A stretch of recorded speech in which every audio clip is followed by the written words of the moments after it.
Buletin Didik 21 April bersama saya Syafri Izan Wahab. Assalamualaikum dan salam sejahtera.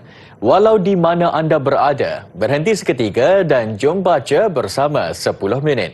Bersempena Hari Buku yang bakal diraikan 23 April ini, Perpustakaan Kementerian Pendidikan Malaysia yang diselia oleh Sektor Repositori dan Pembangunan Kualiti, Bahagian Perancangan dan Penyelidikan Dasar Pendidikan menganjurkan program Jom Baca Bersama 10 Minit tahun 2022 at KPM. Mengangkat tema Bangkit Baca dan Bersyukur, program ini dilaksanakan serentak di seluruh negara hari ini dari jam 11 hingga 11.10 pagi tadi. Biarpun dunia masih berdepan penularan wabak COVID-19, program ini diteruskan kerana mampu memanfaatkan masa terluang dengan amalan membaca.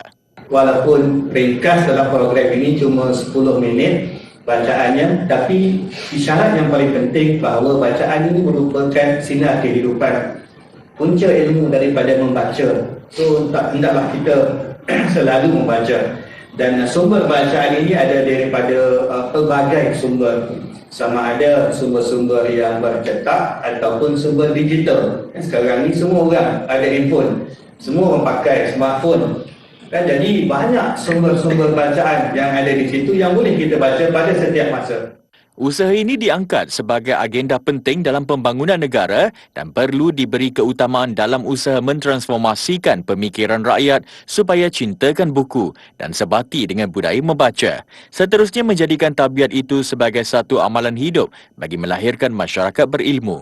Program ini diharap dapat memberi impak positif kepada seluruh masyarakat tanpa mengira usia.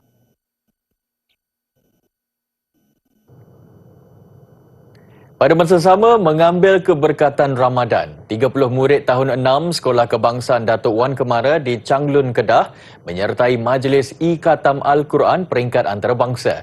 Majlis jurong kali itu diadakan secara dalam talian melalui siaran langsung di aplikasi Zoom siang tadi.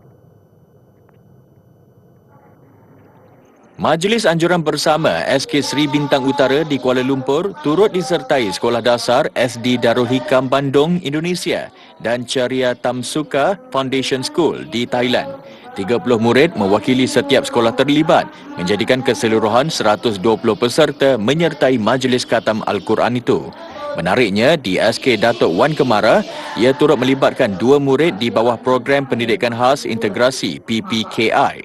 Kita dapat melihat bagaimana kita dapat merealisasikan hasrat visi kementerian untuk merealisasikan kemanjaan murid itu dalam pelbagai aspek, dan kali ini kita melihat dalam konteks Al-Quran, macam mana pengayatan Al-Quran, pembacaan Al-Quran, pembelajaran Al-Quran pada kali ini.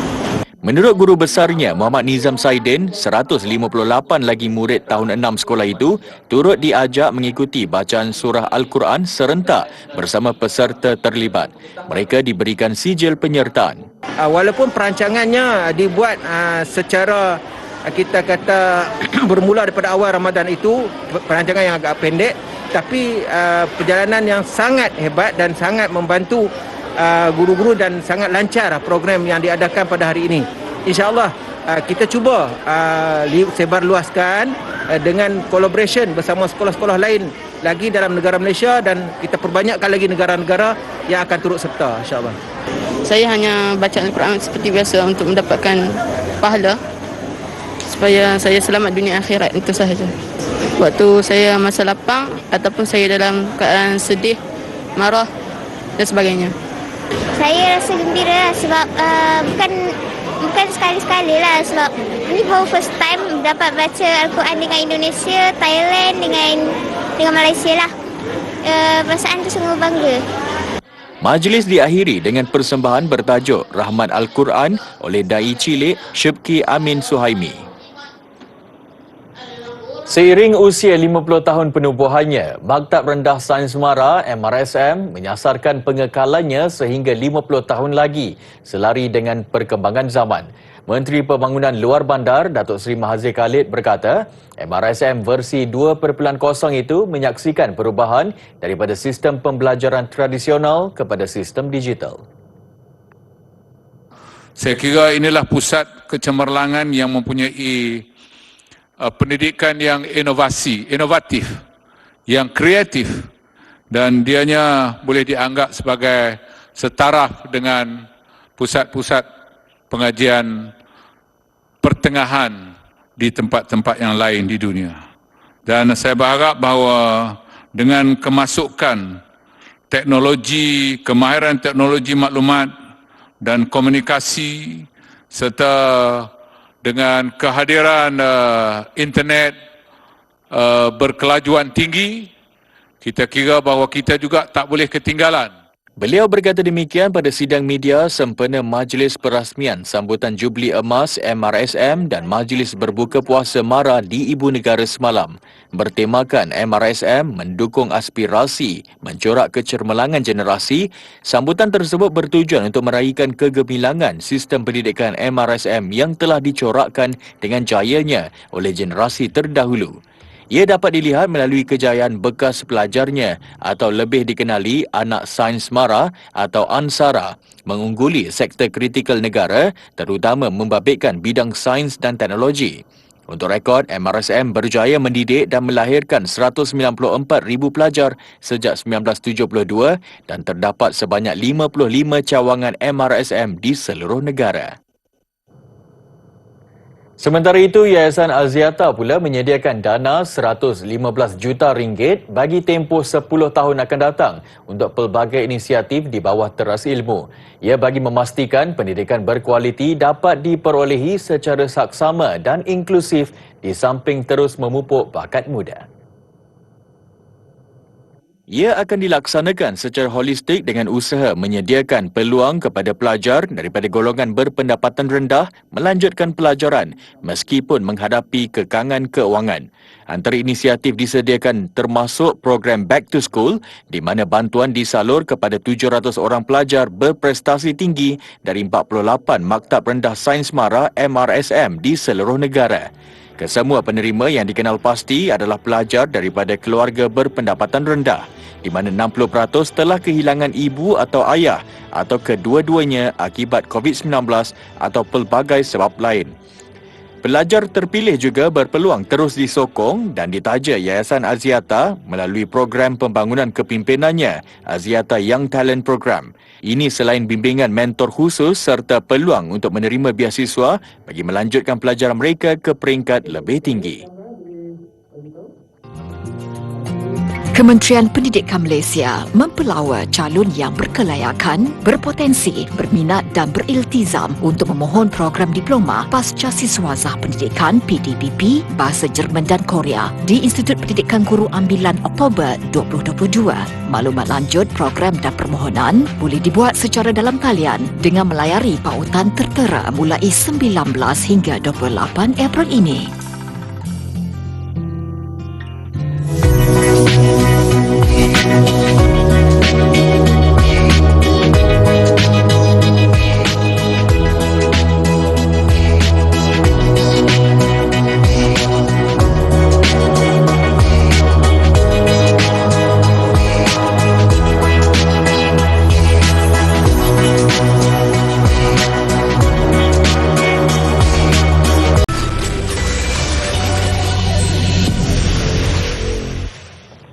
Menteri Kanan Pendidikan Datuk Dr. Razzie Jidin menerima kunjungan Duta Besar Mesir ke Malaysia, Ragai Taufik Said Nas siang tadi. Pertemuan empat mati itu membincangkan beberapa perkara khususnya kerjasama dua hala dalam pendidikan termasuk Sijil Tinggi Agama Malaysia STAM yang telah diperkenalkan sejak 1999. Datuk Dr. Razzie dalam perkongsiannya di Facebook berkata, pelbagai usaha penambahbaikan dilakukan secara berterusan bagi meningkatkan lagi kualiti pelajar lepasan STAM. Ia penting bagi memastikan pelajar terbabit bersedia dan lebih berdaya saing dalam meneruskan pengajian di Universiti Al-Azhar. Oleh itu, aspek kurikulum dan pentaksiran STAM akan diberi penekanan. Senario kesesakan lebuh raya menuju ke pantai timur menjelang Syawal sudah menjadi kelaziman. Namun kali ini aliran trafik dijangka meningkat luar biasa memandangkan sudah 2 tahun umat Islam di negara ini tidak berpeluang beraya di desa tercinta.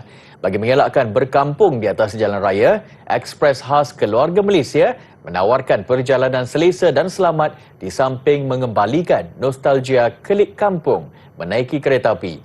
Ikuti laporan wartawan Jelana Syarin. 29 April nanti, Ekspres khas keluarga Malaysia ini akan membawa pulang 696 perantau ke pangkuan keluarga mereka. Bertolak jam 11 malam dari stesen KL Sentral dan dijangka tiba di stesen Tumpat keesokan harinya jam 3.55 petang. Tren akan singgah di 17 stesen untuk mengambil dan menurunkan penumpang. 17 jam perjalanan pasti berbaloi jika dibandingkan seharian tersangkut dalam kesesakan, tidak termasuk penat memandu, kos tol dan petrol. Kita sedang giat lakukan persiapan. Coach-coach kita telah diselenggara dan disanitasi untuk memastikan tren kita berada dalam keadaan baik dan selamat untuk dilarikan untuk beroperasi pada 29 April dan 7 Mei ini. Meninggalkan langit gelap hutan konkrit, penumpang pasti terjaga dan segera merenung keluar jendela sebaik melalui Gua Musang, Dabung dan Kuala Kerai yang menjanjikan panorama memukau, seterusnya menggamit nostalgia Aidilfitri. Tren dilengkapi 15 gerabah atau coach. 9 coach menempatkan 540 tempat duduk superior. Coach paling hujung privacy buat 36 tempat duduk premium, manakala 3 coach terawal dilengkapi 120 katil. Difahamkan penjualan tiket bagi coach katil kelas kedua ini habis dijual dalam tempoh 30 minit sejak ia mula dijual tengah malam 14 April yang lalu. Untuk katil di bahagian atas ini, harga tiketnya RM73, yang bawah RM83. Saya kira pasti berbaloi dengan perjalanan sepanjang 17 jam, terutama kepada mereka yang membawa anak kecil. Coach Chilek terbuka untuk penumpang bersantai, boleh juga ditransformasi sebagai musola. Kata orang, perut kosong boleh mengakibatkan mabuk perjalanan. Untuk itu disediakan coach buffet dengan 35 tempat duduk. Selain menu istimewa selera Pantai Timur, Maggi Soup yang paling laris. Masakan panas tu, kita cuma buat penambahan dari segi macam benda tu biar nampak berasa. Kita buat menu Pantai Timur. Menu Pantai Timur antaranya kita buat keropok leko, lepas tu roti jala, kan. Lepas tu kita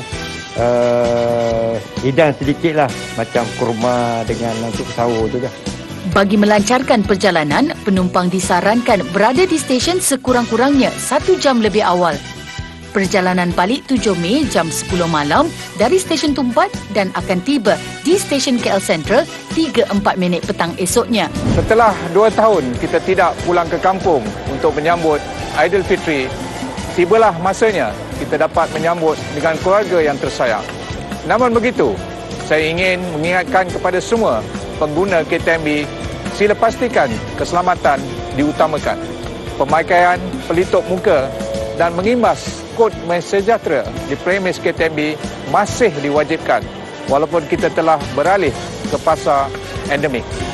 Sila patuhi arahan semasa pihak keselamatan yang bertugas. Keselamatan anda adalah keutamaan kami. Lebaran yang dinanti, laporan Juliana Syarin. Dalam perkembangan berkaitan, KTMB memaklumkan setakat ini tiket tren harian termasuk tren tambahan untuk pulang beraya masih ada. Ia untuk menampung keperluan warga kota melepas rindu balik ke kampung selepas terpaksa beraya ala PKP di ibu negara. 2,575 tiket bagi 2 perkhidmatan tren elektrik ETS tambahan daripada 4,410 tiket yang ditawarkan sejak 15 April lalu telah terjual.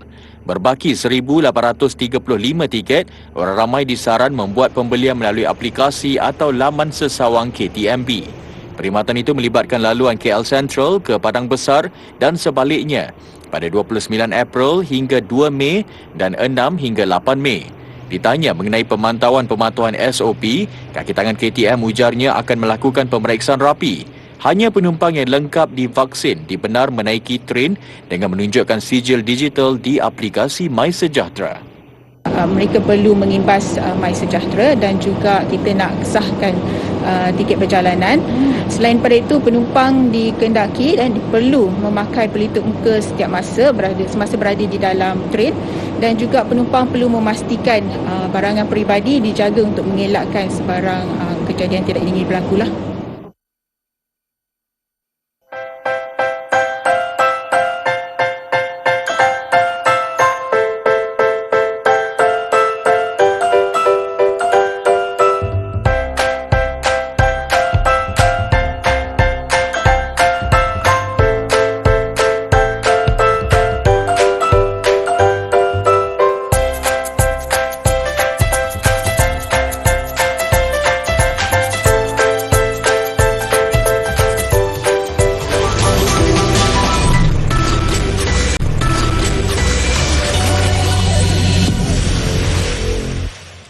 Selepas hampir 6 tahun, Datuk Seri Siti Nurhaliza akhirnya muncul dengan buah tangan terbaru bertemakan Aidilfitri. Lagu Lip Lap Raya yang diperkenalkan semalam mendapat sentuhan AJ Amai, Glow Rush, Karim Karam dan Mike Chan.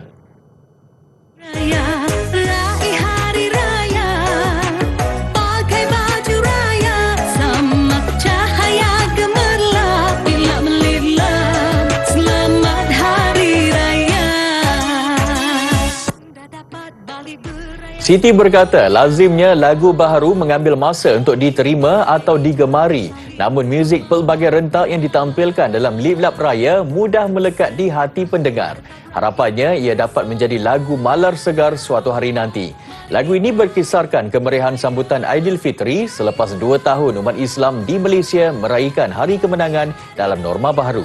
Kali terakhir Siti muncul dengan lagu raya adalah pada 2016 iaitu Hari Kemenangan.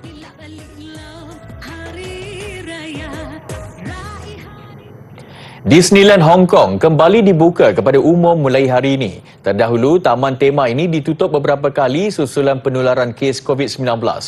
Pengunjung yang beratur sejak awal pagi nyata teruja sebaik pagar dibuka. Meskipun semua permainan beroperasi seperti biasa, hanya 50% daripada kapasiti pengunjung dibenarkan pada satu-satu masa. Orang ramai juga tidak dibenar bergambar secara rapat dengan karakter Disney seperti Minnie dan Mickey Mouse. Hong Kong mengumumkan akan melonggarkan beberapa sekatan COVID-19 paling ketat di dunia dengan membenarkan salon kecantikan, pawagam dan gimnasium beroperasi semula bermula hari ini. Langkah itu diambil susulan jangkitan harian di hub kewangan global itu direkodkan di bawah paras 2,000 kes. Untuk menggerudi dasar laut dalam, rentetan gerudi mestilah dipasang bahagian demi bahagian sehingga penggerudian tersebut menembusi batuan dasar. Roustabout boleh menyusun dan menyambung satu paip 1,000 kg ke rentetan gerudi dalam masa 15 saat. Juru gerudi menggunakan relang gerudi sebagai beban untuk menekan mata gerudi ke bawah dengan berhati-hati. Jika ditekan terlalu kuat, mata gerudi akan pecah dan jika terlalu sedikit, ia hampir tidak bergerak.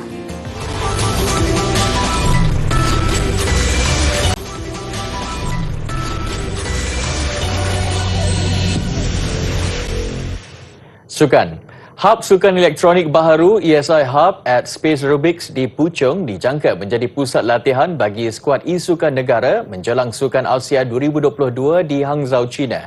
Merealisasikan perancangan itu, ESI Hub sedang mengadakan perbincangan bersama Majlis Sukan Negara MSN. Sekiranya semua berjalan lancar, pasukan e-sukan kebangsaan akan berkampung di ESI Hub untuk menjalani latihan menghadapi Sukan Asia Hangzhou yang dijadual pada 10 hingga 25 September ini. Ada juga cadangan untuk skuad e-sukan untuk Sukan Si Hanoi berlatih di sini, namun mungkin tidak dapat dilaksanakan. Mungkin tak sempat. Jadi sebab sekarang bermula kan, and if anything pun in terms of our readiness tu memang ready lah. Cuma tak sempat nak berbincang dari segi koordinasi, kan, penempatan dan sebagainya. Jadi disebabkan itu untuk SEA Games latihan most probably akan terus sambung di MSN. Berlangsung pagi tadi, Majlis Pelancaran ESI Hub disempurnakan Timbalan Ketua Setiausaha Strategik Kementerian Belia dan Sukan Ramona Muhammad Razali. Turut hadir Ketua Pengarah MSN Dato' Ahmad Syafawi Ismail. ESI Hub dilengkapi 13 bilik permainan video serta sebuah dewan kejohanan boleh menempatkan sehingga 200 orang pada satu-satu masa. Pertandingan Liga E-Sukan Malaysia akan menjadi acara pertama dianjurkan di ESI Hub dijangka pada Jun atau Julai ini. Selain rancangan mengadakan ESI Masterclass khususnya dalam mengasah bakat caster atau juruhebah dalam masa terdekat. Sebanyak 8 permainan e-sukan akan membuat penampilan sulung sebagai sukan yang ditawarkan pingat secara rasmi pada Sukan Asia Hangzhou 2022. Antaranya Arena of Valor, versi Sukan Asia, Dota 2, Dream Tree Kingdoms 2 dan FIFA oleh EA Sports.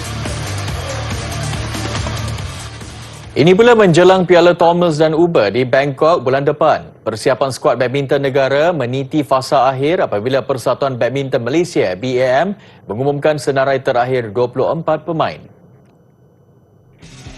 Pasukan lelaki menampilkan 12 pemain daripada pasukan kebangsaan dan profesional. Lee Zijia, Eng Ziyong, Aidil Sholeh Ali Sadikin, Leong Junhao serta Liu Darren menggalas cabaran perseorangan.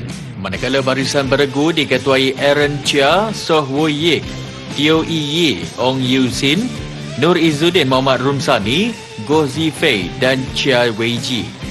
Skuad Piala Uber pula menampilkan Eski Sona, Goh Jin Wei, Yeon Ki Zuan, Perli Tan dan M. Tina bersama 7 muka baharu yang akan membuat penampilan pertama. Mereka ialah Maisha Muhammad Khairul, Tan Zing Yi, Anna Cheong, Teo Mei Zing, Lo Yin Yuan, Valerie Xiao serta pemain berusia 17 tahun Chan Wenzi. Cabaran Malaysia dimulakan oleh skuad wanita dalam saingan kumpulan C pada 8 Mei menentang Denmark disusuli tuan rumah Thailand dan Mesir. Manakala pasukan lelaki memulakan kempen menentang England 9 Mei diikuti New Zealand dan Jepun. Piala Thomas dan Uber berlangsung di Bangkok, Thailand pada 8 hingga 15 Mei ini.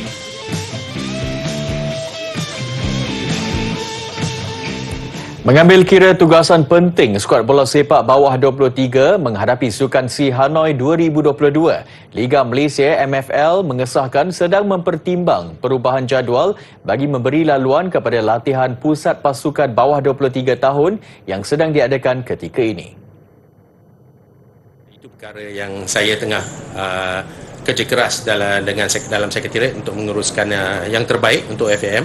Dan kita dalam sehari 2 lagi saya akan buat pengumuman mengenai kalender. Okay. Pasukan yang terlibat semua dalam list yang telah dikeluarkan tempoh hari.